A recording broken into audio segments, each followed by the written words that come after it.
Hello students, मैं इस video के माध्यम से आप सभी को डेली करंट न्यूज़ प्राप्त कराएंगे। आप फोटोज के साथ न्यूज़ पढ़ेंगे। न्यूज़ में दिवस, राष्ट्रीय, अंतर्राष्ट्रीय, पुरस्कार, पुस्तक एवं लेखक, निधन, बैंकिंग एवं अर्थव्यवस्था, विविध, साथ ही रेडियो न्यूज़ की हेडलाइन से भी आप रूबरू होंगे। इसलिए आप इस वीडियो के लास्ट तक बने रहें, जिससे आपका न्यूज़ पोर्शन स्ट्रॉन्ग हो सके, जिससे आप एग्ज़ाम में अच्छे अंक हासिल कर सकें। आप हर श्यामल सिविल इंजीनियर चैनल को सब्सक्राइब करें ताकि आप सबसे पहले न्यूज़ पढ़ें और ज्ञान स्टोर करें। तो चलते हैं, आज का न्यूज़ क्या है। आज 22 सितंबर है, देखिए डेट दिया गया है, ठीक है। तो मैं चलता हूँ, सबसे पहले डे के बारे में पढ़ते हैं। तो जो 21 सितंबर था कल, इसमें कौन सा डे मनाया गया, तो इंग्लिश में कहते हैं international day of peace, Hindi में उसी को कहते हैं अंतर्राष्ट्रीय दिवस, शांति दिवस। पीस का मतलब है शांति, ये पीस है, PEACE, और इसका मतलब क्या होता है, शांति, ठीक है।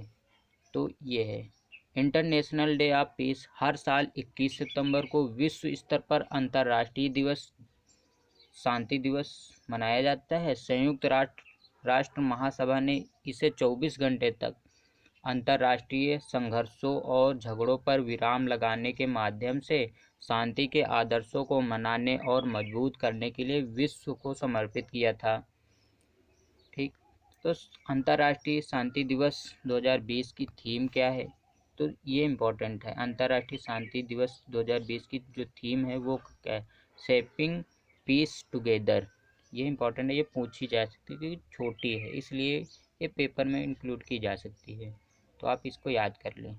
है ये महामारी के दौरान दया भाव, सहायता और आशा बनाए रखने पर आधारित है। इस वायरस से लड़ने के लिए संयुक्त राष्ट्र के प्रयासों साथ खड़े रहो और हमसे जुड़े ताकि हम शांति को एक साथ आगे लेकर चलें। अंतर्राष्ट्रीय शांति दिवस का इतिहास क्या है, इसकी जानकारी देखते हैं। संयुक्त राष्ट्र महासभा द्वारा 1981 में अंतर्राष्ट्रीय शांति दिवस की शुरुआत की गई थी। तो कब की गई थी, 1981 में इसकी शुरुआत की गई थी। 2 दशक बाद 2001 में महासभा ने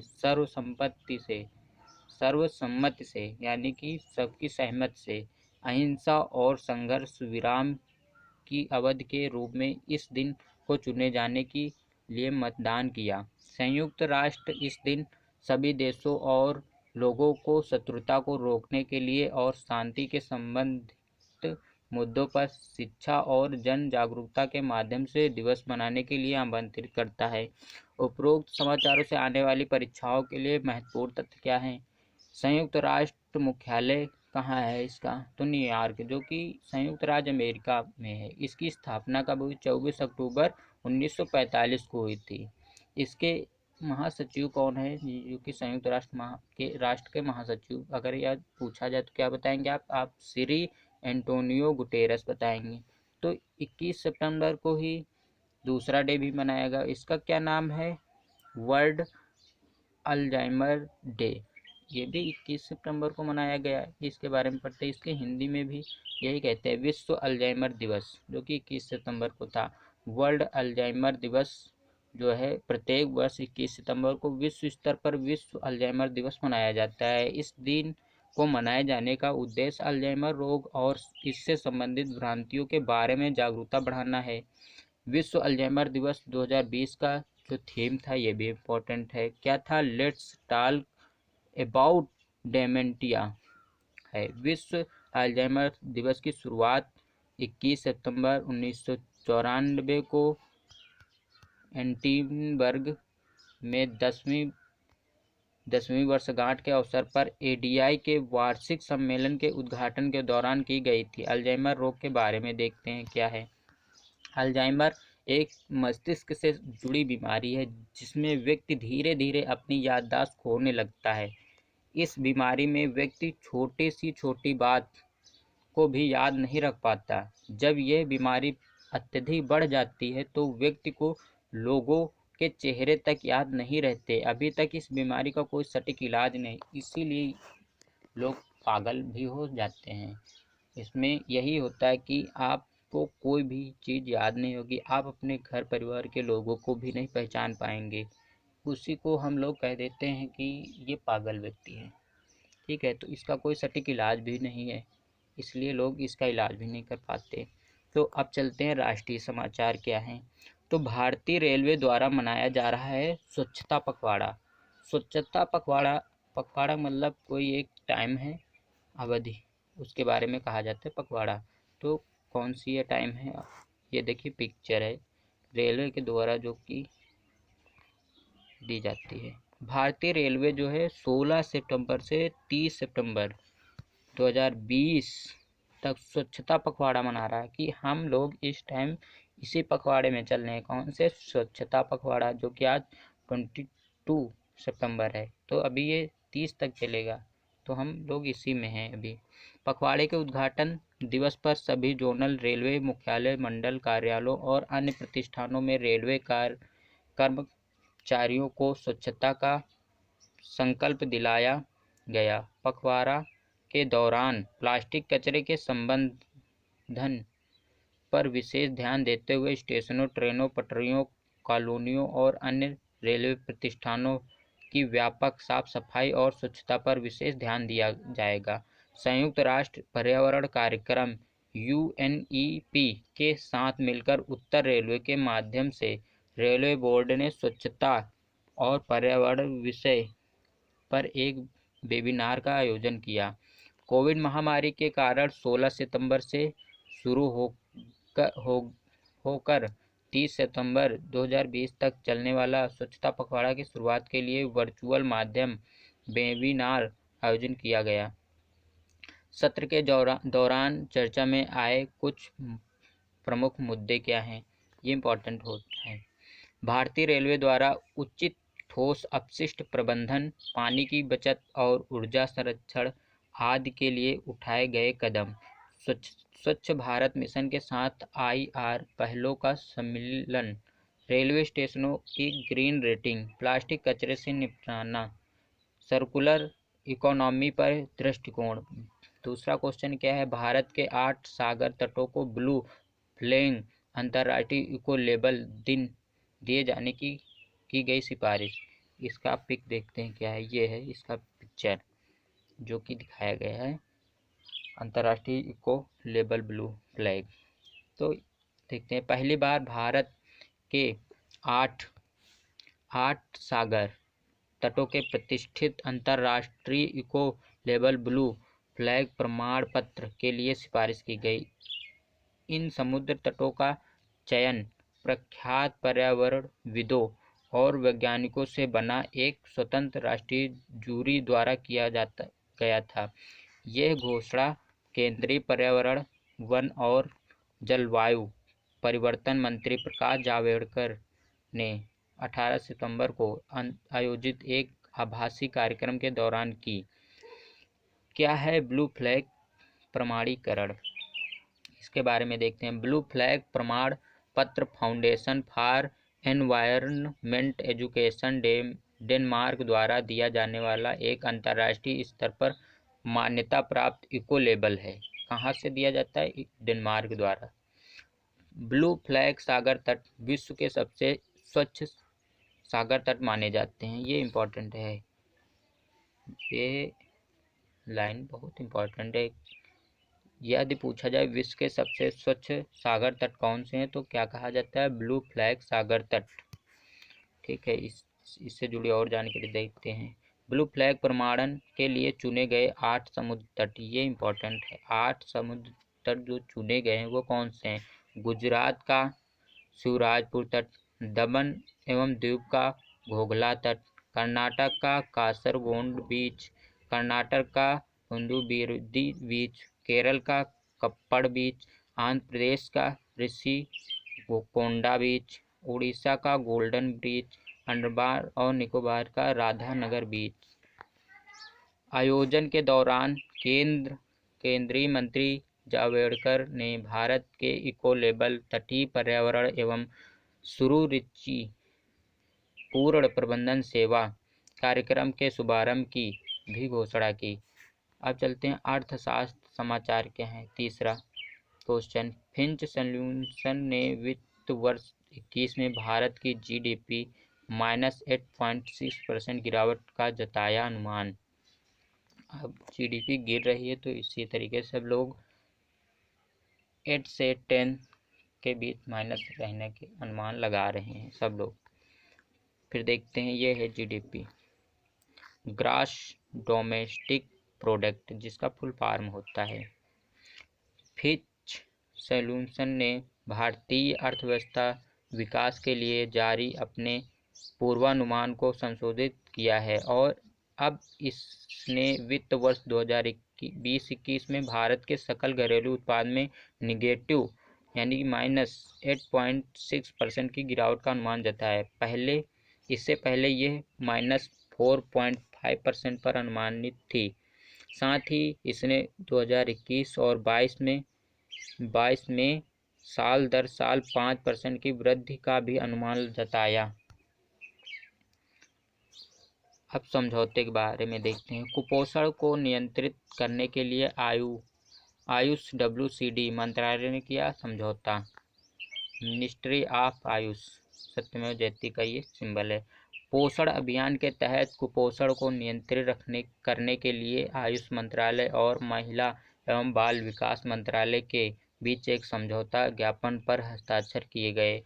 MOU के अंतर्गत देश में कुपोषण को नियंत्रित करने के लिए समय पर खरे उतरे और वैज्ञानिक रूप से सिद्ध आयुष आधारित समाधानों पर काम किया जाएगा।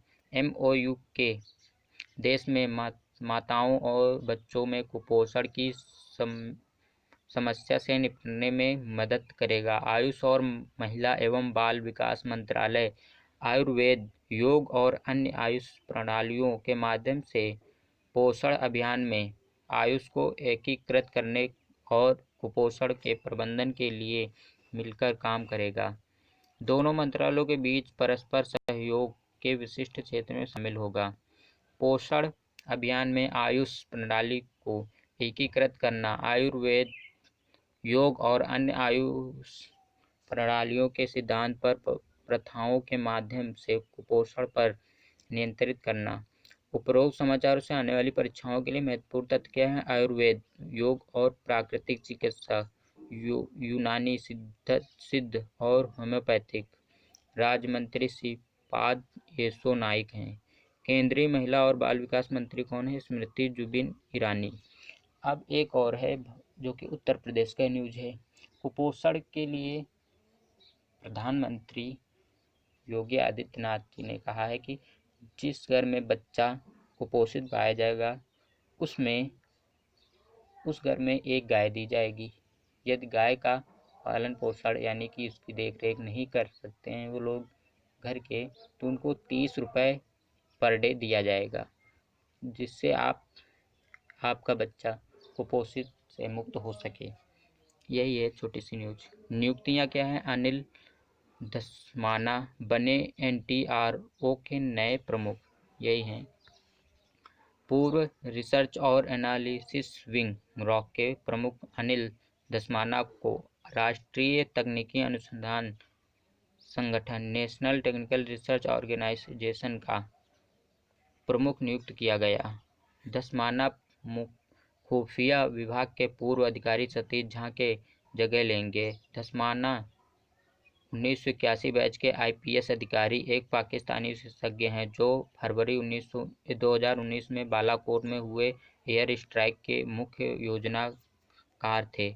जून 2019 में आम चुनाव के चलते उन्होंने अपना विस्तारित कार्यकाल शुरू होने से कुछ महीनों पहले पद छोड़ दिया था।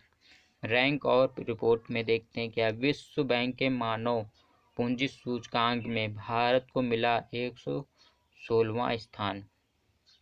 ह्यूमन कैपिटल इंडेक्स क्या है? विश्व बैंक ने the human capital index 2020 update human capital in the time of कोविड-19 शीर्षक एक रिपोर्ट जारी की। ये इम्पोर्टेंट है, विश्व बैंक के द्वारा है ना, द ह्यूमन कैपिटल इंडेक्स, ये पूछा जाएगा पेपर में। मानव पूंजी सूचकांक HCI 2020 human development practice group और विश्व बैंक के विकास अर्थशास्त्र ग्रुप के बीच एक सहयोग है। मानव पूंजी सूचकांक 2020 शामिल 174 देशों में से भारत को 116वें स्थान पर रखा गया। ये इम्पोर्टेंट है, भारत को किस नंबर पर रखा गया? 116। टोटल कितने थे? 174। देखते हैं पहला देश कौन सा है। भारत का क्या है? 116वां रैंक है, जो कि स्कोर 0.49 है। फिर फर्स्ट नंबर पर कौन सा है? सिंगापुर 0.88 है। दूसरे नंबर पर है हांगकांग और चीन, जिसका स्कोर क्या है? 0.81। तीसरा मतलब थर्ड पर कौन है? जापान 0.80। तो सबसे पहला पूछा जाएगा कौन सा है? सिंगापुर।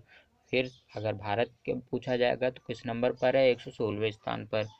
वर्ष 2020 के ह्यूमन कैपिटल इंडेक्स अपडेट में मार्च 2020 तक दुनिया के 174 देशों की 98% आबादी को कवर करने वाले स्वास्थ्य और शिक्षा डेटा समाचारों से आने वाली परीक्षाओं के लिए महत्वपूर्ण तथ्य क्या है? विश्व बैंक के अध्यक्ष कौन? डेविड रॉबर्ट मेल्क। विश्व बैंक का मुख्यालय कहाँ है? वाशिंगटन, जो कि संयुक्त राज्य अमेरिका में है। बैठक और एवं सम्मेलन क्या है? पीएम मोदी 2 अक्टूबर को करेंगे वैभव समिट का उद्घाटन। वैभव समिट क्या है? प्रधानमंत्री नरेंद्र मोदी वीडियो कॉन्फ्रेंसिंग के माध्यम से 2 अक्टूबर 2020 को वैश्विक भारतीय वैज्ञानिक शिखर सम्मेलन का उद्घाटन करेंगे। ये इम्पोर्टेंट है, ये पूछा जा सकता है वैभव के बारे में। वैभव शिखर सम्मेलन क्या था? महीने भर चलने वाली ये समिट उभरती चुनौतियों को हल करने के लिए वैश्विक भारतीय शोधकर्ताओं की विशेषज्ञता और ज्ञान का लाभ उठाने और वैश्विक आउटरीच के माध्यम से देश में ज्ञान और नवाचार का एक पारिस्थितिकी तंत्र बनाने के लिए एक मंच प्रदान करेगी। वैभव शिखर सम्मेलन भारत के सभी SNDT और अकादमिक संगठनों, अनुसंधान, अकादमिक और वैज्ञानिक क्षेत्रों में काम करना की एक संयुक्त पहल है, जो कि अच्छी तरह से समझे गए उद्देश्यों के लिए समस्या समाधान दृष्टिकोण के साथ विचार प्रक्रियाओं, प्रथाओं और R&D संस्कृति पर विचार विमर्श को सक्षम करने के लिए है। पुस्तक एवं लेखक क्या है? कौन है आप आज की? बराक ओबामा ने की अपने संस्मरण के पहले खंड ए प्रोमाइज्ड लैंड को जारी। ये इम्पोर्टेंट है, ये पूछा जाएगा। किसने की? बराक ओबामा के संस्मरण के लिए है ये है बराक ओबामा, जो कि पूर्व राष्ट्रपति थे। कहाँ के? वो अमेरिका के पूर्व अमेरिकी राष्ट्रपति, जो कि नीचे लिखा है देखिए। पूर्व अमेरिकी राष्ट्रपति बराक ओबामा ने अपने राष्ट्रपति कार्यकाल के संस्मरण के पहले संस्करण ए प्रोमाइज्ड लैंड को जारी करने की घोषणा की है। ये चौथा पॉइंट देखते हैं। 768 पन्नों की इस किताब में फेंगुई रैंडम हाउस द्वारा प्रकाशित किया गया है और इसे 17 नवंबर 2020 को 25 भाषाओं में जारी किया जाएगा। कितना इम्पोर्टेंट है, 17 नवंबर को 2020 को 25 भाषाओं में मतलब जारी किया जाएगा। ये कितने पेज की है? 768 पन्नों की है। ए प्रोमाइज्ड लैंड पुस्तक के 2 संस्करणों में से पहला संस्करण है, यानी कि एक और आएगा। इस संस्करण में अपने उनके प्रारंभिक राजनीतिक जीवन, 2008 के राष्ट्रपति अभियान और 2011 में ओसामा बिन लादेन की मृत्यु के साथ समाप्त उनके पहले कार्यकाल के बारे में जानकारी होगी। इम्पोर्टेंट है। विविध में देखते हैं क्या है 12वां क्वेश्चन। राष्ट्रपति ने उच्च शिक्षा में राष्ट्रीय शिक्षा नीति 2020 के कार्यान्वयन पर विजिटर सम्मेलन का किया उद्घाटन। ये इम्पोर्टेंट है। क्योंकि यह राष्ट्रीय शिक्षा नीति है जिसको लागू होने के लिए प्रयास जारी हैं। राष्ट्रपति श्री रामनाथ कोविंद ने उच्च शिक्षा में राष्ट्रीय शिक्षा नीति 2020 के कार्यान्वयन पर विजिटर सम्मेलन का वर्चुअल उद्घाटन किया। सत्र के दौरान राष्ट्रपति ने कहा कि राष्ट्रीय शिक्षा नीति का उद्देश्य समावेश और उत्कृष्टता के दोहरे उद्देश्यों को प्राप्त करके 21वीं सदी की ज़रूरतों को पूरा करने की दिशा में शिक्षा प्रणालियों को पुनर्विजित करना है। यह सभी को गुणवत्तापूर्ण शिक्षा प्रदान करके एक न्यायसंगत और जीवंत ज्ञान समाज विकसित करने की दृष्टि में निर्धारित करता है। सम्मेलन के दौरान नई शिक्षा नीति को आगे बढ़ाने के लिए मल्टी-डिसिप्लिन और समग्र शिक्षा, उच्च शिक्षा में अनुसंधान और नवाचार, उच्च शिक्षा में डिजिटल परिवर्तन, अंतर्राष्ट्रीयकरण और वैश्विक रैंकिंग, इक्विटी, समावेश और क्षमता निर्माण पर विभिन्न सत्र आयोजित किए गए। 13वां क्वेश्चन क्या है? HOCL को उसके सभी उत्पादों के लिए मिला bureau of Indian standards certificate. Hindustan, इसका फुल फॉर्म है HOCL का, हिंदुस्तान ऑर्गेनाइजेशन केमिकल्स लिमिटेड, रसायन और उर्वरक मंत्रालय के अंतर्गत आने वाले सार्वजनिक उपक्रम हिंदुस्तान ऑर्गेनिक केमिकल लिमिटेड को उसके सभी उत्पादों के लिए bureau of Indian standards BIS प्रमाण प्रदान किया गया है।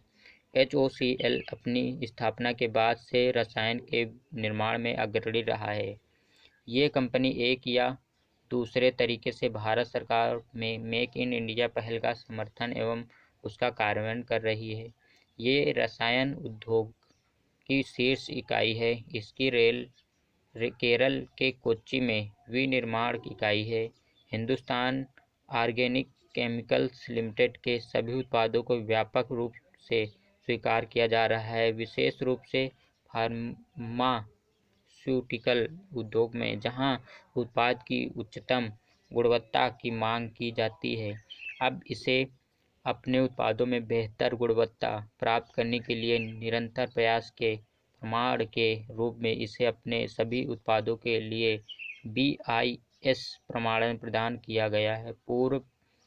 पूर्व PM HD देवगौड़ा ने राज्यसभा सांसद के रूप में ली थी शपथ। ये हैं पूर्व PM HD देवगौड़ा। भारत के पूर्व प्रधानमंत्री HD देवगौड़ा ने कर्नाटक से राज्यसभा के सदस्य के रूप में शपथ ग्रहण की। 1996 से यह पहला मौका है जब GD यानी कि देवगौड़ा नेता उच्च सदन के सदस्य बने हैं। श्री देवगौड़ा 1 जून 1996 से 21 अप्रैल 1997 तक के भारत के 11वें प्रधानमंत्री रहे। इम्पोर्टेंट है, वेरी वेरी इम्पोर्टेंट। इसके अलावा इन्होंने 1994 से 1996 तक कर्नाटक के मुख्यमंत्री के रूप में भी कार्य किया। वैश्विक शिखर सम्मेलन, जो कि मैं एक और इसमें डिटेल के रूप में जाना चाहता हूँ, इसलिए इसको और इसमें इंक्लूड किया गया है। वैश्विक शिखर सम्मेलन क्या है? 2 अक्टूबर 2020 को महात्मा गांधी की जयंती के अवसर पर भारतीय प्रधानमंत्री वैश्विक शिखर सम्मेलन का उद्घाटन करेंगे। इसमें क्या है? वैश्विक शिखर सम्मेलन के बारे में क्या जानकारी मिलती है, देखते हैं। ये प्रवासी भारतीय एवं देश के वैज्ञानिकों व शिक्षाविदों का एक वैश्विक शिखर सम्मेलन है। महीने भर तक चलने वाले इस वैश्विक शिखर सम्मेलन में ऑनलाइन तरीके से शोधकर्ताओं के बीच विचार विमर्श सत्र आयोजित किए जाएंगे। चर्चा के प्रमुख क्षेत्र में शामिल होंगे क्वांटम प्रौद्योगिकी, कृत्रिम बुद्धिमत्ता और मशीन लर्निंग, संचार प्रौद्योगिकी, कंप्यूटेशन एवं डेटा विज्ञान एवं एरोस्पेस प्रौद्योगिकी के बारे में शामिल किया जाएगा। वैश्विक शिखर सम्मेलन के आयोजक ये शिखर सम्मेलन विभिन्न विज्ञान एवं प्रौद्योगिकी तथा शैक्षणिक संगठनों का एक संयुक्त प्रयास है, जिसमें विज्ञान एवं प्रौद्योगिकी विभाग, रक्षा अनुसंधान एवं विकास संगठन DRDO शामिल है। महत्वपूर्ण क्या है देखते हैं। भारत में नवाचार पारिस्थितिकी तंत्र को बढ़ावा देने के लिए वैभव शिखर सम्मेलन अटल इनोवेशन मिशन AIM में एक नया आयाम पर जोड़ेगा। यह शिखर सम्मेलन नई शिक्षा नीति के साथ संरेखण में भारत में कौशल विकास को बढ़ावा देने के लिए प्रवासी भारतीयों के सक्रिय समर्थन और विचार विमर्श को बढ़ावा देगा। विश्व के विभिन्न देशों में कार्य कर रहे भारतीय मूल के वैज्ञानिक, शोधकर्ता एवं शिक्षाविद अपने वैश्विक दृष्टिकोण एवं अनुभव के साथ आत्मनिर्भर भारत में महत्वपूर्ण भूमिका निभा सकते हैं। एक साड़ी दी गई है जिसको GI टैग दिया गया, उसके बारे में देखते हैं। चेद मंगलम साड़ी, जिसका नाम है केरल के क्या कहाँ है ये पूछा जा सकता है। केरल के एर्नाकुलम के पास एक छोटे से शहर ये शहर का नाम है चेदमंगलम की साड़ियाँ अपने पुलियलाकारा बॉर्डर के कारण एक अलग पहचान रखती हैं। यही है चेदमंगलम केरल के एर्नाकुलम के पास एक छोटा सा शहर है, जो अपने प्राचीन इतिहास एवं संस्कृति के कारण प्रसिद्ध है। यहूदी, ईसाई, मुस्लिम एवं हिंदू पूजा स्थलों के साथ ये शहर प्राचीन बंदरगाह मुजीरिस का हिस्सा था। ये शहर मूल रूप से कर्नाटक के बुनकर समुदाय देवांग चेट्टियारों द्वारा महीन सूत कटाई के लिए जाना जाता है। ये देखते हैं इसके बारे में। और भौगोलिक संकेतक यानी कि GI टैग, जिसको हिंदी में भौगोलिक संकेत कहते हैं, प्राप्त ये चेदमंगलम साड़ी अपनी पुलियलाकारा बॉर्डर से पहचानी जा सकती है, जो पतली काली रेखा और ये साड़ी के स्लीवेज के लिए डिजाइन की जाती है। अतिरिक्त वजन वाली चुट्टीकारा एवं धारियों तथा अलग अलग चौड़ाई की बनावट के लिए इस साड़ी की थोड़ी बदल गई है। बारीक सूत धागे से निर्मित इस साड़ियों को तैयार करने में डिजाइन के अनुसार 3 से 4 दिन लगते हैं इसमें डिजाइन करने में।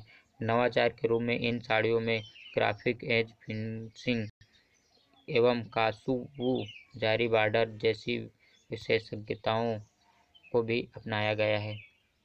केयर फॉर चेदमंगलम पहल क्या है? ये स्थानीय स्तर पर शुरू की गई एक निजी पहल है।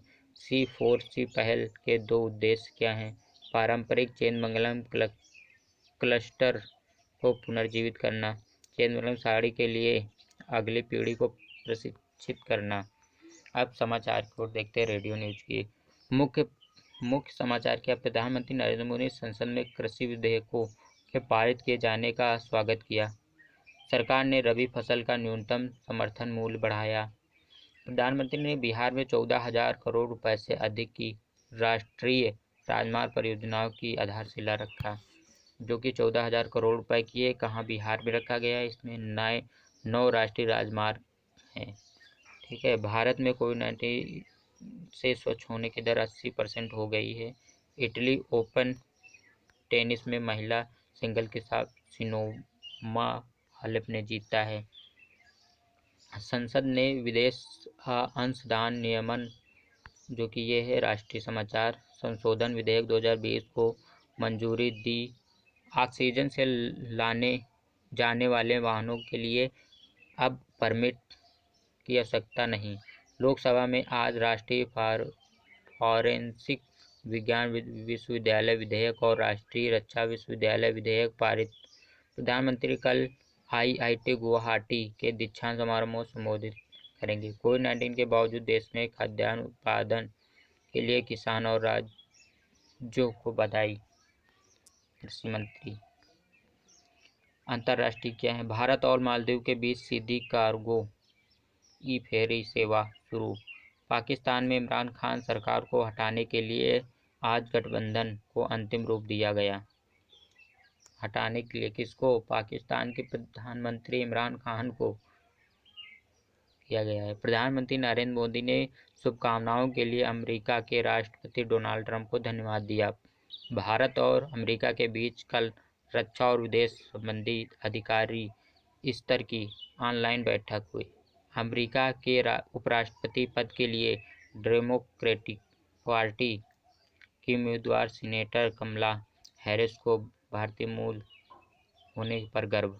खेल के मामले में देखते हैं आईपीएल का तीसरा मैच सनराइजर्स हैदराबाद और रॉयल चैलेंजर्स बेंगलुरु के बीच दुबई में खेला जा रहा है। कहाँ खेला जा रहा है? दुबई में है। आईपीएल 2020 दिल्ली कैपिटल्स ने सुपर ओवर में किंग्स 11 पंजाब को हराया। अमेरिका ओपन टेनिस टूर्नामेंट में डोमिनिक टीएम ने अलेक्जेंडर ज्वेरेव को हराकर पुरुष सिंगल का खिताब जीता। खेलो इंडिया के तहत ग्रामीण और जनजातीय खेलों को बढ़ावा देने के लिए 4 खेल विधाओं की पहचान की गई है। युवा कार्यक्रम तथा खेल मंत्रालय अंतर्राष्ट्रीय ओलंपिक समिति के अध्यक्ष थॉमस बाक टोक्यो ओलंपिक के बारे में सदस्य संगठनों के साथ आपात बैठक करने पर विचार कर रहे हैं।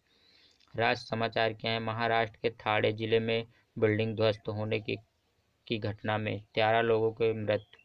राजस्थान में कोविड-19 के 1892 और मेघालय में 73 नए मामले सामने आए। उड़ीसा के अधिकांश हिस्सों में वर्षा हो रही है।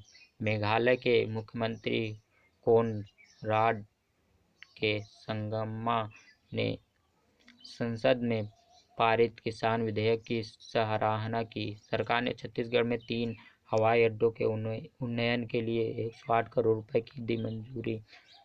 तो इस वीडियो को देखने के लिए थैंक यू, धन्यवाद। आप इस वीडियो को इस तरह देखते रहें और लास्ट तक बने रहें, जिससे आपका न्यूज़ पोर्शन जो है स्ट्रांग हो सके। इस तरह की वीडियो देखने के लिए आप मेरे चैनल हर्ष अमल सिविल इंजीनियर, जिसको इंजीनियर का ER लिखा है मैंने, उसको सब्सक्राइब करें, शेयर करें, लाइक करें, जिससे मैं मोटिवेट हो सकूं और अधिक से अधिक वीडियो अपलोड कर सकूं। और मेरा एक प्लेलिस्ट में दिया गया है, उस पर जाइए और आप देखिए कि नए नए तरीके से मैं लोगो बनाता हूँ। टेलीग्राम कैसे चलाया जाता है, इन सभी की जानकारी दी गई है। तो आप सब्सक्राइब करें। Thank you.